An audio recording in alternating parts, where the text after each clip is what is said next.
हमारे channel haunting tube को subscribe करें और बेल आइकॉन दबाएं लेटेस्ट अपडेट्स पाने के लिए।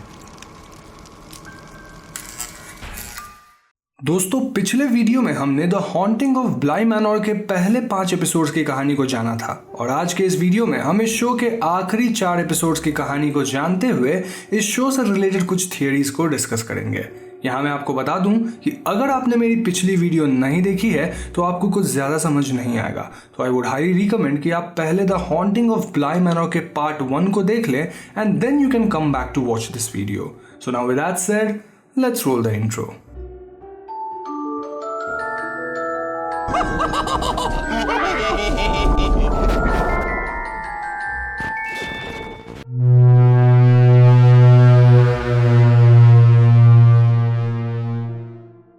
तो एपिसोड 6 की शुरुआत फ्लोरा और माइल्स के चाचा हेनरी विनग्रेव से होती है जो अपने ऑफिस में होते हैं और इस एपिसोड का फोकस हेनरी पे होगा।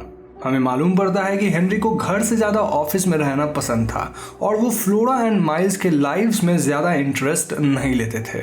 हेनरी एक लेटर पढ़ते हैं और यहाँ हम एक और मेल फिगर को देखते हैं जो कि असल में हेनरी का ऑल्टर ईगो होता है। हमें एक फ्लैशबैक में फ्लोरा के बर्थ टाइम को देखने को मिलता है और कैसे हेनरी अपने भाई डोमिनिक को रीअश्योर करता है। सीन अब प्रेजेंट में डैनी और जेमी को बात करते दिखाता है और डैनी कंप्लेन करती है कि हैना हमेशा गायब रहती है। जेमी इस बात को इग्नोर करती है और दोनों डेट के लिए जाने के लिए डिसाइड करते हैं।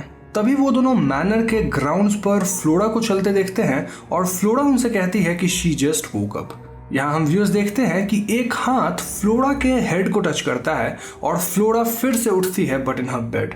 फ्लोरा को एक फेसलेस लड़का दिखता है जिससे वो डर जाती है और अपनी मॉम शार्लेट के पास जाती है जहाँ फ्लोरा हेनरी को शार्लेट के रूम में पाती है। यहाँ मैं आपको बता दूं कि फ्लोरा मेमोरी हॉप कर रही थी, यानी कि वो अपने पास्ट के मेमोरीज को रिलीव कर रही थी। खैर, शार्लेट को लगता है कि माइल्स फ्लोरा को परेशान करता है पर वो फिर भी फ्लोरा का रूम चेक करती है। हेनरी और शार्लेट अब फ्लोरा को कहते हैं कि ये सब उसकी मेमोरी है और फ्लोरा फिर से उठती है और इस बार वो खुद को इन द प्रेजेंट डैनी के पास पाती है और डैनी कहती है कि फ्लोरा बेहोश हो गई थी। इस मेमोरी से हम उसको पता चलता है कि हेनरी और शार्लेट का पास्ट में अफेयर था। मूविंग ऑन, प्रेजेंट में हेनरी को इन्फॉर्म किया जाता है कि flora is sleep walking but वो इस बात में इंटरेस्ट नहीं लेता। फ्लैशबैक में हम फिर से देखते हैं कि हेनरी ने मैनर में फ़ोन लगाया था और फ्लोरा से बात करने के बाद वो फ़ोन डोमिनिक को दे देती है और हेनरी बहाना बनाता है to say that he was looking for Dominic. Present day में रात का समय होता है और हेनरी अपने ऑफिस में अपने ऑल्टर ईगो से बात करने लगता है और हेनरी का ऑल्टर ईगो हेनरी को बार बार टॉन्ट कर रहा था। दूसरी तरफ हम डैनी और जेमी को बॉन्ड करते देखते हैं जहां जेमी डैनी को अपने फैमिली के बारे में बताती है कि कैसे उसके फादर एक कोल माइनर थे और नेबर्स उन पर हंसते थे क्योंकि जेमी का भाई जेमी के फादर का बेटा नहीं था। इसके बाद एक दिन जेमी की मॉम कहीं चली गई और जेमी को उसके भाई की केयर करनी पड़ी एज ए मदर, लेकिन सोशल सर्विसेज आकर उनकी फैमिली को तोड़ देते हैं। सीन अब अगेन हेनरी पर शिफ्ट होती है जिसमें एक फ्लैशबैक में हम देखते हैं कि हेनरी फ्लोरा के लिए एक डॉल हाउस लेकर आता है और जल्द ही पार्टी से चला जाता है। ये डॉल हाउस और कोई नहीं बल्कि वही हाउस है जो कि इस पूरे घर को रिप्रेजेंट करता था। बाद में डोमिनिक शार्लेट को किचन में ये कहकर कन्फ्रंट करता है कि फ्लोरा उसकी बेटी नहीं है क्योंकि फ्लोरा काफी प्रीमैच्योरली पैदा हुई थी लेकिन बर्थ के टाइम वो काफी हेल्दी थी। ये रियलाइजेशन डोमिनिक को 6 साल बाद होता है कि फ्लोरा उसकी नहीं बल्कि हेनरी की बेटी थी, लेकिन फिर भी डोमिनिक और शार्लेट अपने मैरिज को बचाना चाहते थे। लेटर डोमिनिक हेनरी को मैनर पे आने से मना कर देता है और वो उनकी रिलेशनशिप पूरी तरह से तोड़ देता है। जी हाँ दोस्तों, इसीलिए हेनरी मैनर नहीं आता था और वो फ्लोरा और माइल्स के लाइफ में ज़्यादा इंटरेस्ट भी नहीं लेता था बिकॉज ही वॉज गिल्टी और इसी कारण हेनरी का ऑल्टर ईगो भी उसे बहुत मॉक करता रहता था। इस इंसिडेंट के बाद डोमिनिक और शार्लेट अपने लव को रिकिंडल करने के लिए ट्रिप पर इंडिया जाते हैं जिसमें फ्लोरा भी उनके साथ जाना चाहती थी पर वो नहीं जा पाती। कहानी अब डैनी और जेमी पे फोकस करती है और डैनी फ्लोरा को बाहर देखती है। फ्लोरा को पता नहीं होता कि वो कहाँ है और वो सोचने लगती है कि उसके साथ ऐसा बार बार क्यों हो रहा है, पर वो डैनी से कहती है कि शी वॉज जस्ट वॉकिंग। खाने के समय फ्लोरा गुस्सा होती है कि सब उसके बिना खा रहे हैं, लेकिन डैनी कहती है कि फ्लोरा ऑलरेडी अपने रूम में खा चुकी है। तभी मैनर में फ़ोन बजता है और ये कॉल हेनरी ने किया था पर वो कुछ बोलता नहीं है और उसका ऑल्टर ईगो उसे टॉन्ट करता है। जी हाँ दोस्तों, मैनर में जो स्ट्रेंज फ़ोन कॉल्स आते थे जो हम सबको लगता था कि पीटर कर रहा होगा, वो असल में हेनरी कर रहा था क्योंकि वो फ्लोरा से बात करना चाहता था। लेकिन क्योंकि उसके अंदर बहुत सारी गिल्ट थी तो वो ऐसा नहीं कर पा रहा था। अगेन फ्लैशबैक में हम देखते हैं कि इंडिया जाने से पहले शार्लेट हेनरी को गुड बाय कहने आई थी और कैसे शार्लेट के जाने के कुछ टाइम बाद हेनरी के ऑफिस का फोन बजता है और हेनरी का ऑल्टर ईगो उसे टॉन्ट करता है। जब हेनरी फोन उठाता है तो उसे डोमिनिक और शार्लेट के एक्सीडेंट के बारे में पता चलता है जिसमें उन दोनों की मौत हो गई थी।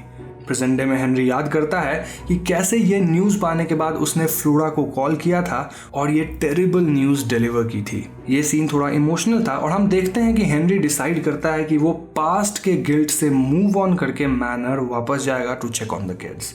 मीनवाइल फ्लोरा नींद से उठती है और फेसलेस बॉय को देखकर उसके पीछे जाती है। वो उसे एक डॉल का मास्क देती है और कहती है कि now he has a face. यहाँ फ्लोरा रियलाइज करती है कि वो फिर से अपने मेमोरी को रिलीव कर रही है क्योंकि ये चीजें तो पास्ट में हो चुकी थी जब वो 5 साल की थी।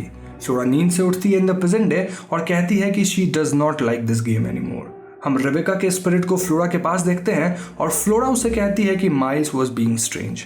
तभी डैनी फ्लोरा के रूम में आती है और वो रेबेका के स्पिरिट को देखकर शॉक में चली जाती है एंड उसी समय वो पीटर के स्पिरिट को भी वहां देख लेती है। रेबेका और पीटर गायब होते हैं और फ्लोरा वहां से भाग जाती है।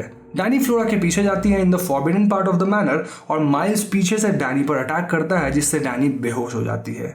एपिसोड 6 यहीं पर खत्म हो जाता है। तो अगले एपिसोड की कहानी में हमें पीटर और रेबेका के प्लान्स के बारे में पता चलता है और पीटर के मरने के बाद रेबेका के साथ क्या हुआ था। कहानी एटिक से शुरू होती है जहां डैनी को बांध दिया गया था और जब उसे होश आता है तो वो खुद को फ्री करने की कोशिश करती है। वहां माइल्स और फ्लोरा भी होते हैं और वो डैनी को इस हालत में देखकर खुश नहीं होते। पीटर की स्पिरिट उन्हें कहती है कि ये सब उनके भले के लिए किया जा रहा है और वो डिस्कस करते हैं कि Dani can learn to dream hop. Rebecca की स्पिरिट को हैना की आवाज आती है और वो अपने एक मेमोरी में स्लिप हो जाती है। पीटर बच्चों को कहता है कि उन्हें डैनी को हेल्प करना होगा टू ड्रीम हॉप। पीटर को हैना के नॉक करने की आवाज आती है पर बच्चों को कुछ सुनाई नहीं देता है। पीटर अपने एक ड्रीम यानी मेमोरी में स्लिप हो जाता है और डोर खोलने पे वो अपनी मॉम को पाता है। उसकी मॉम पीटर से पैसे मांगती है और थ्रेटन करती है कि अगर पीटर उसे पैसे नहीं देगा तो वो हेनरी को पीटर के जुवेनाइल क्राइम्स के बारे में बता देगी। इस सीन को देखकर हम व्यूअर समझ पाते हैं कि इस पूरे सीरीज में जितने भी घोस्ट्स हैं वो अपने लाइफ के पुरानी मेमोरीज में स्लिप हो जाते हैं और वो इस चीज़ को कंट्रोल नहीं कर सकते। जैसे हमने देखा कि हैना कैसे अपने पुराने मेमोरीज में ओवन को देखती है जब उसने ओवन का इंटरव्यू लिया था, वहीं रेबेका भी अपनी मेमोरी में स्लिप होती है और पीटर भी फिलहाल अपनी मेमोरी में स्लिप हो गया था। यहाँ से सीन शिफ्ट होता है और हम व्यूअर्स रेबेका और हैना को पास्ट में देखते हैं जहाँ ब्लाई मैनोर में पुलिस आया था क्योंकि पीटर गायब हो गया था। सभी को लग रहा था कि पीटर पैसे लेकर भाग गया है, लेकिन हम व्यूअर्स तो जानते हैं कि Peter lady of the lake द्वारा मारा गया था।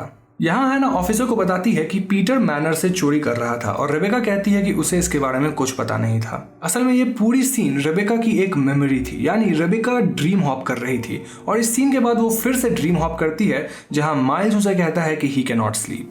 माइल्स कहता है कि पीटर भागा नहीं है बल्कि the lady of the lake उसे ले गई है। रेबेका ड्रीम हॉप्स अगेन और वो हैना, ओवेन और जेमी को किचन में देखती है। वो उनके साथ मिंगल करना नहीं चाहती और मैनर के बाहर जाती है। रेबेका लेक के पास जाती है और उसके हाथ में अपना बटरफ्लाई क्लिप होता है, लेकिन तभी वहां जेमी आती है और वो रेबेका को हेनरी से मेंटरशिप के बारे में बात करने कहती है क्योंकि Rebecca wanted to be in law. Scene अब शिफ्ट होकर रेबेका को दिखाती है और उसके सामने पीटर होता है जो कि असल में पीटर की स्पिरिट थी, पर यह बात रेबेका को मालूम नहीं थी और वो पीटर से नाराज थी क्योंकि पीटर गायब हो गया था। पीटर रेबेका को उसे छूने कहता है जिसके बाद वो फाइनली रियलाइज करती है कि पीटर इज डेड। अगले सीन में रेबेका क्लासरूम में होती है जहां हैना उसके पास आकर उसे पीटर को भूलने की एडवाइस देती है, but Rebecca was not interested. Rebecca बाद में पीटर से एक सेक्लूडेड एरिया में मिलती है और वो पीटर से कहती है कि वो अमेरिका जाना चाहती है even if Peter is a ghost, लेकिन पीटर बताता है कि वो ब्लाई मैनोर के ग्राउंड्स को छोड़कर नहीं जा सकता और रेबेका अपसेट हो जाती है because she could not touch और फील पीटर। पीटर उसे काम करने की कोशिश करता है और रेबेका नीचे गिर जाती है जिससे म्यूजिक बॉक्स ओपन हो जाता है। पीटर उनके लिए सॉल्यूशन ढूंढने की कोशिश करता है और रेबेका को लगता है कि एज इफ वो अचानक से किसी डिफरेंट जगह में है। पीटर को भी नॉक की आवाज आती है और वो फिर से अपने मॉम को डोर के पास अपनी उसी पास्ट मेमोरी में देखता है। सीन शिफ्ट होकर रेबेका को दिखाती है जो जल्दबाजी में बाहर जाना चाहती है और तभी उसे वहां जेमी मिलती है बट शी इग्नोर्स हर और वो प्रॉपर्टी के बाहर जाने की कोशिश करती है बट वो बाहर नहीं जा पाती। ऐसा इसीलिए क्योंकि पीटर की स्पिरिट रेबेका के बॉडी में थी and Peter can not go outside. एक वीक बाद पीटर वापस आता है और अब की बार उसके पास एक प्लान था। पीटर कहता है कि क्योंकि रेबेका पीटर को फुल्ली अपनी बॉडी में अलाउ नहीं कर रही तो वो मैनर को छोड़कर नहीं जा पा रहे हैं। रेबेका पीटर के स्पिरिट को फुल्ली एक्सेप्ट करती है एंड दे बिकम अस, जिसके बाद वो पीटर को छू पाती है। अब दोनों उस मेमोरी को हॉप करते हैं जब पीटर रेबेका को फर कोड देता है। पीटर ने रेबेका से प्रॉमिस किया था कि they will be together and equals, but उसने रेबेका की बॉडी को टेक ओवर कर लिया था और रेबेका के स्पिरिट को एक मेमोरी में ड्रीम हॉप करवा दिया था। रेबेका, जिसे अब पीटर की स्पिरिट पजेस कर रही थी, वो रात में लेक के अंदर जाती है और उसे वहां एक डेड बॉडी दिखती है जो कि पीटर की थी। रेबेका की स्पिरिट खुद को बेड में पाती है और देखती है कि वो पानी में सबमर्ज्ड है। रियल रेबेका डूबकर मारी जाती है और उसकी स्पिरिट अपनी डेड बॉडी को देखकर रोने लगती है। सुबह ये बॉडी फ्लोरा को मिलती है और जेमी फ्लोरा को वहां से ले जाती है। तो दोस्तों, इन सारे सीन्स को देखकर हम ये समझ पाते हैं कि रेबेका कैसे मारी गई। शॉर्ट में बोला जाए तो पीटर ने रेबेका के बॉडी को फुली पोजेस कर लिया था और उसने रेबेका को सबमर्ज करके मार दिया, ऑल्दो रेबेका मरना नहीं चाहती थी। खैर, सीन शिफ्ट होकर रेबेका को फर कोट पहने दिखाता है और पीटर उस पर्टिकुलर मेमोरी को फिर से स्टार्ट कर देता है। इस मेमोरी में पीटर रेबेका की फोटो लेता है, पर रेबेका बार बार उस मेमोरी को रिलीव करना नहीं चाहती। वो बिट्रेड फील करती है कि पीटर ने उसका इस्तेमाल करके उसे डुबा कर मार दिया, क्योंकि वो इस चीज़ के लिए अग्री नहीं की थी। वो मरना तो नहीं चाहती थी, लेकिन पीटर के साथ रहना ज़रूर चाहती थी, बट पीटर ने उसे मार दिया ताकि दोनों की स्पिरिट्स उनके मेमोरीज में साथ रह सके। रेबेका पीटर को पुश कर देती है और पीटर कहता है कि there is a way, but उसे बार बार नॉक्स सुनाई देते हैं और वो डिस्ट्रैक्ट हो जाता है। वो खुद को फिर से अपनी मॉम के साथ पाता है और वो इस मेमोरी को रिलीव करके फ्रस्ट्रेट हो चुका था। पीटर अपनी मॉम से पूछता है कि उसने पीटर के फादर को क्यों नहीं रोका, और यहाँ दोस्तों ऐसा हिंट किया जाता है कि पीटर का चाइल्डहुड अब्यूज हुआ था, जिसकी वजह से वो इतना पॉजेसिव और कंट्रोलिंग बन गया है।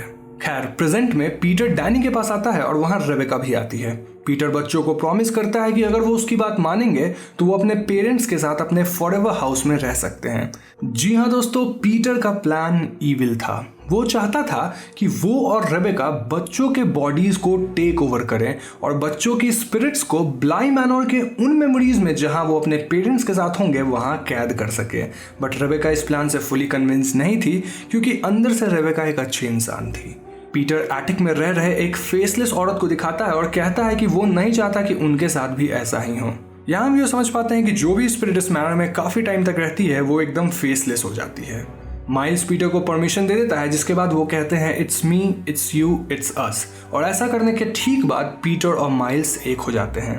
पीटर माइल्स की बॉडी को पूरी तरह से पोजेस कर लेता है और माइल्स की स्पिरिट को वो किसी मेमोरी में टक इन कर देता है। फ्लोरा और रेबेका भी साथ में वही करते हैं और पीटर और रेबेका गायब हो जाते हैं। जब फ्लोरा को होश आता है तो वो माइल्स को कंफर्म करती है कि शी इज रेबेका। माइल्स, जिसके बॉडी में पीटर था, वो हैना को एक वॉक पर लेकर जाता है और वो उसे वेल के अंदर देखने कहता है। हैना वेल के अंदर अपनी डेड बॉडी देखती है और कुछ समय के लिए हैना की स्पिरिट खुद को ओवेन का इंटरव्यू लेते पाती है। वो कहती है कि Miles is gone but it might not be too late for Flora, लेकिन शी इज डेड और वो कुछ नहीं कर सकती। तभी वहां से ओवेन गायब हो जाता है। मीनवाइल फ्लोरा डैनी को फ्री करती है और यहाँ हमें पता चलता है कि रेबेका ने फ्लोरा को यूज नहीं किया था, बल्कि सिर्फ फ्लोरा को नाटक करने कहा था कि रेबेका उसके शरीर में आ चुकी है। रेबेका डैनी को फ्लोरा को लेकर भागने कहती है और डैनी यही करती है, बट रास्ते में फ्लोरा कहती है कि वो नहीं जाना चाहती। उसी वक्त लेडी ऑफ द लेक, जो लेक से निकलकर मैनर में जा रही होती है, वो डैनी को पकड़ लेती है और वो उसे चोक करने लगती है। एपिसोड 7 यहाँ खत्म हो जाता है। नाउ नेक्स्ट एपिसोड में हमें ब्लाई मैनर के हिस्ट्री के बारे में पता चलता है और हम फाइनली जानते हैं कि आखिर लेडी ऑफ द लेक कौन है। एपिसोड की शुरुआत डैनी से होती है, जिसे वो फेसलेस वुमेन चोक करके घसीट कर ले जा रही थी। यहाँ फ्लैशबैक में हमें एक और स्टोरी जानने मिलती है जो कि ब्लाई मैनर के ओरिजिनल ओनर्स की होती है। दरअसल 17th सेंचुरी में एक विडोड आदमी था जिसका नाम मिस्टर विलोबी था और उसकी 2 बेटियां थी जिनका नाम वॉयला और पर्डिता था। विलोबी की बीमारी से मौत हो जाती है और वॉयला एंड पर्डिता अकेले रह जाती हैं। उस जमाने में औरतों को वेल्थ और प्रॉपर्टी रखना अलाउड नहीं था, स्पेशली अगर कोई मेल इनहेरिटर ना हो। इसीलिए काफ़ी मेन वॉयला और पर्डिता में इंटरेस्ट ले रहे थे ताकि उन्हें वो मैनर मिल सके, लेकिन वॉयला उन सब को छोड़कर अपने एक दूर के कज़न मिस्टर आर्थर लॉयड को इनवाइट करती है। वॉयला तब मैनर से बाहर थी और आर्थर प्रेडिटा में इंटरेस्ट लेने लगता है, लेकिन वॉयला वापस आती है और खुद को powerful and business like present करती है, जैसा कि लेडी ऑफ द मैनर को लगना चाहिए। वॉयला और आर्थर की शादी हो जाती है और कुछ समय बाद उनकी इजाबेल नाम की एक बेटी भी पैदा होती है। वॉयला खुश थी कि उसका फैमिली घर यानी ब्लाई मैनोर बच गया, लेकिन कुछ साल बाद वॉयला की तबीयत खराब हो जाती है और क्योंकि तब मेडिकल साइंस इतना एडवांस्ड नहीं था तो उसकी ठीक से ट्रीटमेंट नहीं हो पाती। वॉयला को एक रूम में अलग रखा जाता है जिससे वो अपसेट थी। डॉक्टर का कहना था कि वॉयला कुछ ही दिनों में मारी जाएगी, लेकिन दोस्तों वॉयला इस बीमारी से कई सालों तक फाइट करती है।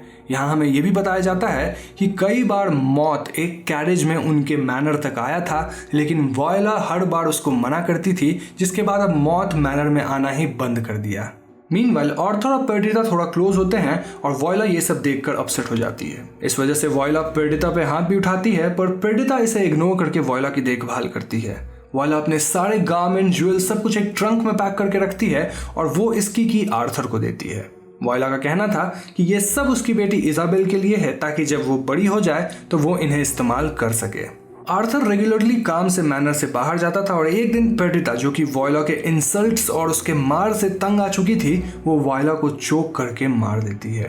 आर्थर अब पूरी तरह अकेला हो गया था और वो पेर्डिता से शादी कर लेता है, पर इजाबेल पेर्डिता को एज ए मॉम एक्सेप्ट नहीं करती। आर्थर को बिजनेस में लॉस होता है और पेर्डिता वॉयला की तरह एक्सपीरियंस नहीं थी तो उन्हें फिनेंस में बहुत ही ज्यादा लॉस हो जाता है।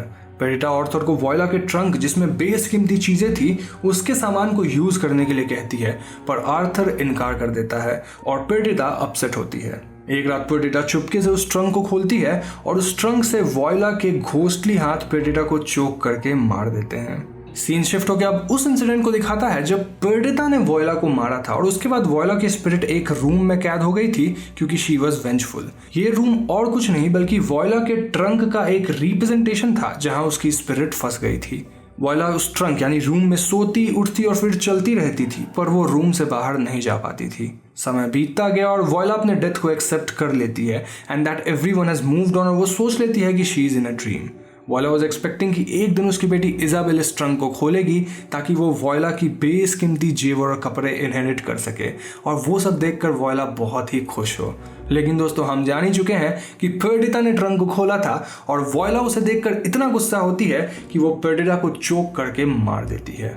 तो इस तरह से दोनों सिस्टर्स ने एक दूसरे को मार दिया और तभी से ब्लाई मैनोर पे यह कर्स शुरू हुआ था। वॉयला ने आर्थर और इजाबेल को मैनर छोड़कर जाते देखा और कैसे उन्होंने ट्रंक को लेक में फेंक दिया। असल में आर्थर काफी सुपरस्टिशियस था और इसीलिए उसने ट्रंक को फेंक दिया था क्योंकि उस ट्रंक के पास पेर्डिता की मिस्टीरियसली मौत हो गई थी। एनीवेज आर्थर और इजाबेल को जाते देख वॉयला की स्पिरिट अबैंडन्ड फील करती है और वही बन जाती है the lady of the lake. जी हाँ दोस्तों, वो रात में लेक से निकलकर मैनर के अंदर इस होप में जाती है कि उसका ये नाइटमेयर बंद होगा और वो अपनी बेटी इजाबेल से मिल पाएगी, पर ऐसा नहीं होता। धीरे धीरे कई साल बीत जाते हैं और वॉयला रोज वही रूटीन वॉक करती है, अपने बेड के पास जाती है इस होप से कि वो अपने फैमिली से रीयूनाइट हो पाएगी। कई साल बाद वहां प्लेग हुआ था और मैनर को as a quarantine centre use किया गया था। इस समय एक रात वॉयला लेक से निकल कर आती है और अपने रूम में जाती है जहां उसे एक औरत बेड पर मिलती है, पर जब वो मुड़कर वापस जाती है तो उसके रास्ते में डॉक्टर खड़ा था और वॉयला उसे चोक करके मार देती है। वक्त के साथ वॉयला अपनी मेमोरीज भूलने लगती है और उसका चेहरा भी गायब होने लगता है, जिससे फाइनली वो एक फेसलेस वुमन बन जाती है। डॉक्टर के बाद वॉयला ने एक विकर को मार दिया था क्योंकि वो भी वॉयला के रास्ते आया था। एक बार अपने नाइटली वॉक के टाइम वॉयला को बेड पर एक लड़का मिलता है और उसे देखकर वॉयला को इजाबेल की याद आती है, जिसके बाद वो उस लड़के को अपने साथ लेकर लेक में चली जाती है और वो लड़का डूबकर मारा जाता है। जी हाँ दोस्तों, ये वही लड़का है जिसे फ्लोरा ने देखा था और डॉक्टर और विकर के घोस्ट भी हमने सीरीज में बार बार देखने को मिले हैं। ये सारे घोस्ट इसी मैनर में ट्रैप हो गए थे और इसकी वजह थी वॉयला की स्पिरिट। इन शॉर्ट, ब्लाई मैनोर में जो भी मरता है, चाहे वो वॉयला के हाथ से मरा हो या फिर किसी और कारण से, उनकी स्पिरिट्स ब्लाई मैनोर में ट्रैप हो जाती है। ये सभी स्पिरिट्स वक्त के साथ फेड होते हैं और फेसलेस घोस्ट्स बन जाते हैं और वॉयला भी लोनली, वेंजफुल और रेज के साथ मैनर के ग्राउंड्स को हॉन्ट करती रहती है। वो रोज रात एक पर्टिकुलर टाइम पे एक पर्टिकुलर पाथ फॉलो करती है और कोई भी अगर उसके पाथ में आया तो वो उसे खींच कर लेक के अंदर ले जाती है। एटिक में जिस फेसलेस वुमेन के घोस्ट को हमने देखा था वो भी कोई और नहीं बल्कि पेर्डिता का घोस्ट था। एनीवे, सीन शिफ्ट होकर डैनी को दिखाता है जो अब भी लेडी ऑफ द लेक के ग्रैब में होती है और एपिसोड 8 यहाँ खत्म हो जाता है। नाउ फाइनल एपिसोड की शुरुआत हैना से होती है जो एक्सेप्ट करती है कि शी इज इंडीड डेड, पर वो दूसरों की मदद करना चाहती थी। वो फिर से अपने ड्रीम्स और मेमोरीज के अंदर स्लिप करने लगती है और वो एक्सेप्ट भी कर लेती है कि शी इज डेड। ओवेन जो कि हैना का अल्टर ईगो है, वो हैना को इस सीन में कहता है कि शी कैन नॉट स्टे, और हैना ओवेन को कहती है कि काश वो उसे बता सकती कि वो उसे कितना पसंद करती है। ओवेन हैना को कंसोल करते हुए कहता है कि उसे दूसरों की मदद करनी होगी। यहाँ मैं आपको बता दूं कि हैना ये पूरा कॉन्वर्सेशन अपने ऑल्टर ईगो से कर रही थी और रियलिटी में दिस वाज नॉट ओवेन। हैना मैनर के बाहर जाती है और वो फेसलेस वुमेन से डैनी को छोड़ने कहती है, पर वो औरत हैना के थ्रू पास कर जाती है। The lady of the lake Danny को घसीट कर ऊपर ले जाती है और उसे फॉरबिडन रूम में ले जाती है, जहां फ्लोरा आकर लेडी ऑफ द लेक को डैनी को छोड़ने कहती है। लेडी ऑफ द लेक यानी वॉयला को अपनी बेटी याद आती है और वो फ्लोरा को इजाबेल समझकर अपने साथ ले जाती है टू द लेक। इस पूरे प्रोसेस में lady of the lake Danny को छोड़ देती है। तभी हेनरी वहां पहुंचता है और हेनरी को अपने रास्ते में पाकर वॉयला उसे चोक करके मार देती है। वहां जेमी और ओवेन आते हैं जिन्हें हैना ने बुलाया था, और ओवेन हेनरी को रिवाइव करने लगता है। रेबेका की स्पिरिट वॉयला और फ्लोरा को फॉलो करके लेक के अंदर जाती है और फ्लोरा रेबेका को अपने बॉडी में आने के लिए अलाउ करती है, जिससे फ्लोरा की स्पिरिट या सोल एक मेमोरी में जा पहुंचती है जहां उसकी मॉम भी होती है। दूसरी तरफ डैनी लेक में जाकर खुद को सैक्रिफाइस कर देती है, यानी कि वो वॉयला के स्पिरिट को अपने बॉडी में इनवाइट कर लेती है by saying it's me, it's you, it's us. और दोस्तों डैनी का इनविटेशन एक्सेप्ट हो जाता है।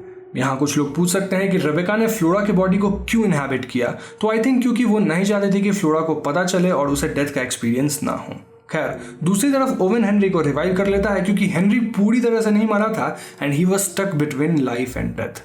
माइल्स को भी होश आता है और पीटर की स्पिरिट उससे माफी मांगती है। डैनी फ्लोरा को लेती है और जेमी उन्हें पानी से बाहर लाती है। अब क्योंकि डैनी ने वॉयला को अपने बॉडी में इनवाइट कर लिया था by an act of sacrifice, तो मैनर का कर्स टूट जाता है और सारे स्पिरिट्स जो यहाँ ट्रैप हुए थे वो एक साथ रिलीज हो जाते हैं। ओवेन हैना को ढूंढता है और हेनरी कहता है कि हैना ने उसे वेल में देखने कहा था, जहां अगले दिन ओवेन को हैना की डेड बॉडी मिलती है। ओवेन ने हैना को बरी किया, हेनरी बच्चों के साथ अमेरिका शिफ्ट हो गया और जेमी और डैनी भी साथ रहने लगे। डैनी जेमी से कहती है कि वो वॉयला को अपने अंदर फील कर सकती है। वॉयला शांत है but she is angry, empty and lonely. Danny कहती है कि उसे पता नहीं कि कब वॉयला डैनी को ओवरपावर कर लेगी और इसी डर में दोनों कई साल बिताते हैं। डैनी को कभी कभी वॉयला मिरर्स में या ग्लासेस में दिखती थी और डैनी हमेशा खौफ में रहती थी। कुछ सालों बाद ओवेन, जेमी और डैनी मिलते हैं और ओवेन, जिसने अब अपना एक रेस्टोरेंट खोल लिया था इन द मेमोरी ऑफ हैना, वो कहता है कि फ्लोरा और माइल्स बड़े हो चुके हैं और उनको ब्लाई मैनर के बारे में कुछ भी याद नहीं। सब डिसाइड करते हैं कि वो उन्हें कुछ नहीं बताएंगे और इसी बीच डैनी और जेमी प्रॉमिस रिंग्स एक्सचेंज करते हैं। एक दिन जेमी घर आकर डैनी को बाथरूम में पाती है जिसने पूरा बाथरूम को पानी से भर दिया था और पानी की परछाई में उसे वॉयला दिखती है। कुछ दिन बाद रात में डैनी उठकर देखती है कि उसका हाथ जेमी के नेक पर है, एज इफ वो उसे चोक करने जा रही थी।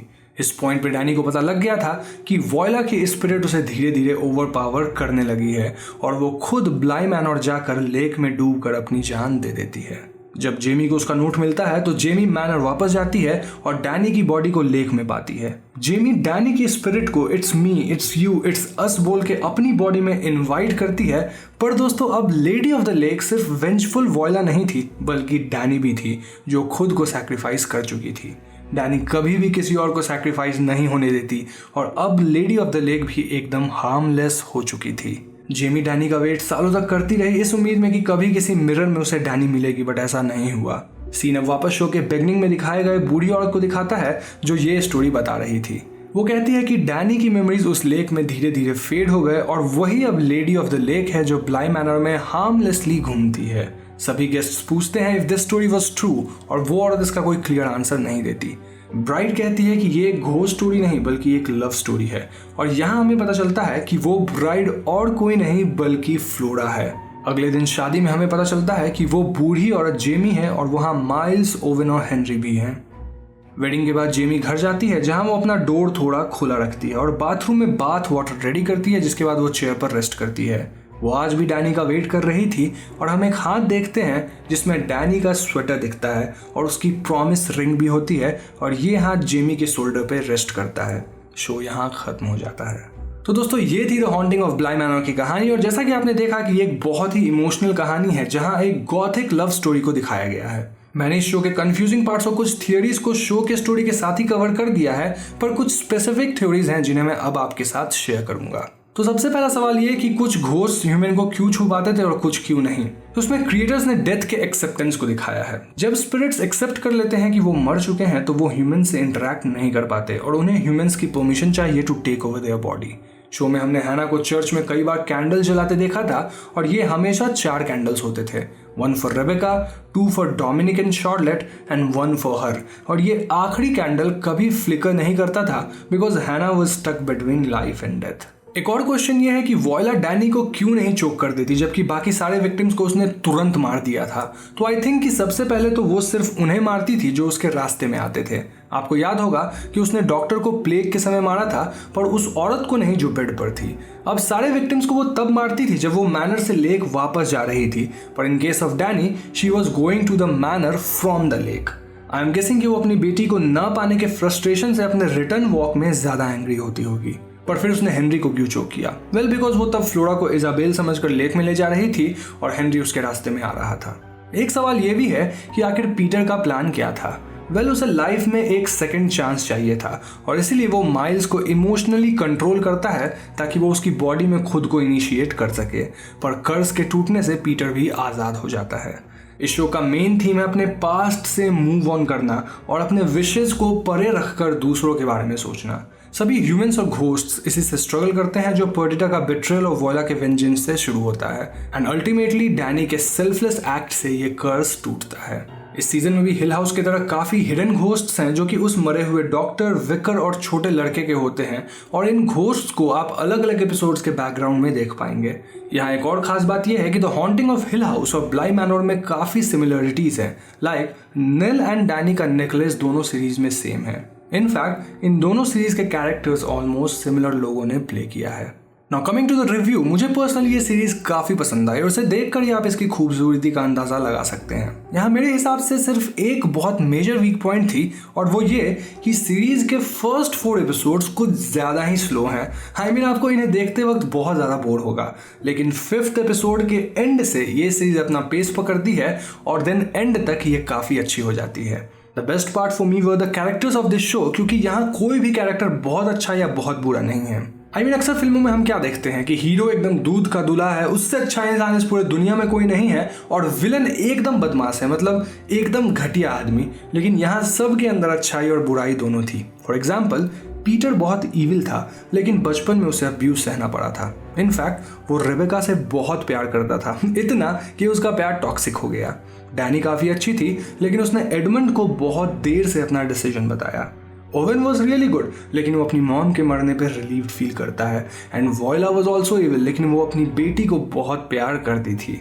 सो बेसिकली रियल लाइफ में भी ह्यूमंस के अंदर अच्छाई और बुराई दोनों होती है और कोई भी इंसान, आई रिपीट, कोई भी इंसान एकदम परफेक्ट नहीं होता और ये सीरीज इस बात को काफ़ी अच्छे से पोर्ट्रे करती है। Now the haunting of hill house इससे बेहतर सीरीज थी लेकिन ब्लाई मैनर भी अपने आप में काफ़ी अच्छी है जिस वजह से I can recommend this show to anyone. तो दोस्तों ये थी the haunting of Bly Manor की पूरी कहानी और उससे रिलेटेड कुछ थ्योरीज। मुझे पूरी उम्मीद है कि आपको ये इंटरेस्टिंग लगा होगा।